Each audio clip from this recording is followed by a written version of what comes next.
সৈকত, এই সময় কেন এসব বলতেছো? এই বাড়িতে আপনাদের পরিবারের একজন ইন্তেকাল করেছে আর আপনারা সম্পত্তি ভাগাভাগি করছেন। তুই কে যে আমাদের পারিবারিক আলোচনার মধ্যে ঢুকে গিয়েছিস? খালিদ, রিদিতা ম্যামের পার্সোনাল বডিগার্ড। মারা যাবার আগে এনায়েত সাহেব আমাকে অ্যাপয়েন্ট করে গেছেন আপনার সেফটির জন্য। পরবর্তী 3 সপ্তাহ রিদিতা ম্যামের সামনে কে যাবে, কি খাবে, কে কথা বলবে কিংবা কোথায় সাইন করবে সবকিছুই হবে আমার পারমিশনে। এটা কি মামার বাড়ির আবদার? বললেই মানতে হবে। হু আর ইউ? আমি কারোর থেকে পারমিশন চাইনি কিংবা কাউকে রিকোয়েস্ট করিনি। আমি আলটিমেটাম দিয়েছি, এখন কেউ পরিবারের বাইরে হোক কিংবা ভেতরে, রিদিতা ম্যামের সেফটির ব্যাপারে আমি কারোর ইন্টারাপশন এলাও করব। লাশ সামনে রেখে দুনিয়াবি হিসাব নিকাশ শোনার জন্য চরম অসম্মানের। আপনারা সবাই দ্রুত জানাজা ও দাফনের ব্যবস্থা করুন।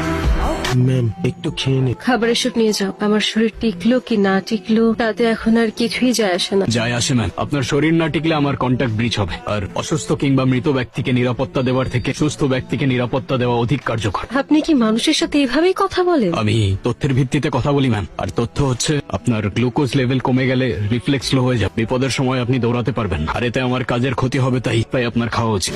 তুমি যেভাবে ভাবছো ওইভাবে কিচ্ছু হবে না। এই মেয়ে সাইন করবে না। ওসিয়তনামায় সাইন নেওয়ার সময় তুমি ওকে দেখেছো? তারপর যখন বডিগার্ড না কি আসলো ওকে দেখেছো? একদম চুপ ছিল, যেন সব ফোন দিয়ে আগের থেকে এটে রেখেছে। কালকে যদি মা তুমি আমাকে না থামাতে, আমি এর শেষ দেখে ছাড়তাম। মানে যা করার আপোষে করতে হবে, জোর জবস্তি করে কিছু করা যাবে না। যদি পাড়া প্রতিবেশী আর আত্মীয় স্বজন সন্দেহ করে না, বিরাট একটা ঝামেলা হয়ে যাবে। স্যার, ওদিকে সব ঠিক আছে তো? জি স্যার। শোনো, ও কিন্তু আমার খুব ঘনিষ্ঠ বন্ধুর মেয়ে। তুমি থাকতে ওর যেন কোনো অসুবিধা না হয়। আপনি নিশ্চিন্তে থাকুন, আমার নজরে এড়িয়ে কোনো বিপদ ওনার অব্দি পৌঁছাবে না।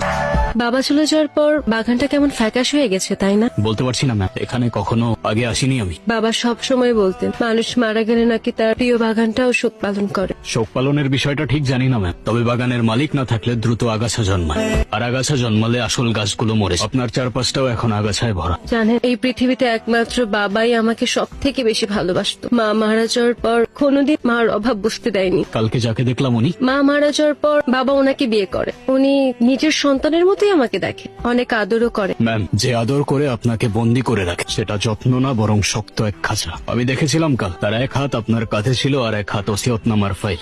আপনি কি সত্যিই বিশ্বাস করেন যে মা আপনাকে ভালোবাসে? সে আপনার বাবার লাশের সামনে সম্পত্তির হিসাব কষতে পারে?